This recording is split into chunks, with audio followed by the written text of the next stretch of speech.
Right, hi friends, today I'm going to do traditional cooked beer battered cod and chips, and it don't get much simpler.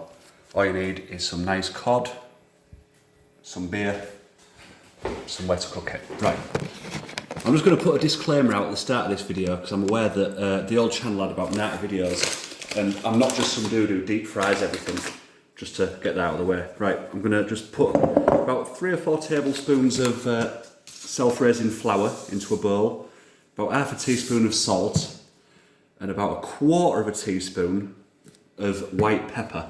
And we mix that together. I'm going to get the cod fillets. Beautiful, nice cod fillets. I've pre-dried these. I've dried them off in a clean tea towel. The reason you do that just so that it's not all wet with sticky, watery fish liquid. So do that. Just dredge them through it. The idea here is that it makes the batter stick to the fish better. Take that out. Put the leftover flour into a separate bowl. Then you want to get some real good cold beer, whatever you want. Indian Pale Ale, I just use cheap lager because I'm a cheap date. About that much. Put more salt in, about another half a teaspoon. You'll see it froth up there. And then mix the flour into the beer that you just used to dredge the fish, and then top it up with as much as it takes. I'll show you a trick to gauge the consistency. Just keep adding it in, stirring all the time. You're not looking for very thick liquid. We're about right there. I don't know if you can see the actual consistency there. But a tip I once got whilst watching a fellow called Ian Hewitson, who's an Australian bloke, never trusted skinny chef, that's him. Stick your finger in, and it's just so you can't see the flesh through the batter, and that means that you've got it about bang on. Right. So we're there with that. Get the fish and pop it in. I've preheated the oil. Hang on, how am I going to do this? I haven't got a cameraman today. Right. Alright, what I'll do, I'll dredge the fish, then I'll pick up the phone and we'll go with it. So, put it in. Make sure that the flour, that the batter mix is all over the fish. There we go. Just let the excess drip off. And then put it into the pan of oil.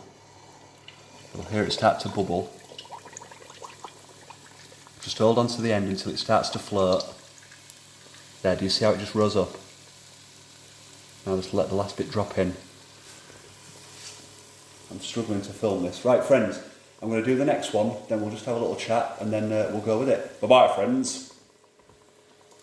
Right, so both bits are in. I'll cook them for about 7 or 8 minutes, I reckon.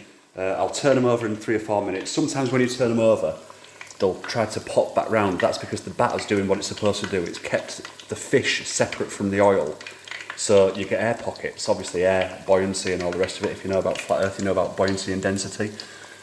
Or if you're just a normal person that has a brain, obviously you also know that. Yeah, anyway, enough of my rambling shite. I'll cook them for about another 8 minutes, 7 or 8 minutes, and then we'll have a look. Bye-bye, friends. Right, friends, we're done. 8 minutes has gone by. Look at that beautiful piece of fish. That is really good fish. Pop them onto a cooling rack. Now at this point I'm going to put the chips back in. I haven't shown you anything to do with the chips, but the chips, I pre-cook them. I cook them maybe an hour earlier before I do the fish. Just roughly chopped chips, obviously wash them before you cook them to get rid of all the starch.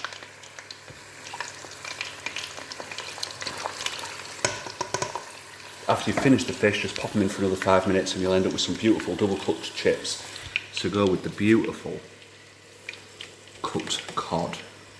Right, we'll see it when it gets cut up. Bye-bye, friends. And just cook the chips until they're starting to colour. Then you take them out, put them onto a piece of kitchen towel and leave them to cool before you do the second cook. How's that for editing? Right, friends. The chips have turned out beautifully, really easy to do. Everything that I've just done here is absolutely simple. I'll cut one of these pieces of fish in half.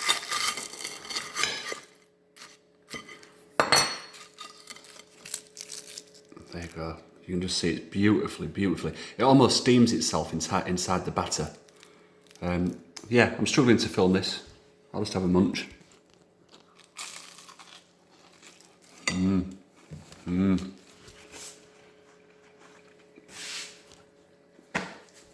Man, seriously, you cannot get better than that at a chip shop. This is like a quarter of the price. You do it in your own home. It's so simple, so easy to do. Right, friends, I hope you enjoyed my first attempt at doing a cooking video, like a new cooking video. Remember, I don't just deep fry everything. I'll start doing some proper meat and stuff as well. Definitely in the run-up to Christmas, we'll have a good time. Bye-bye, friends.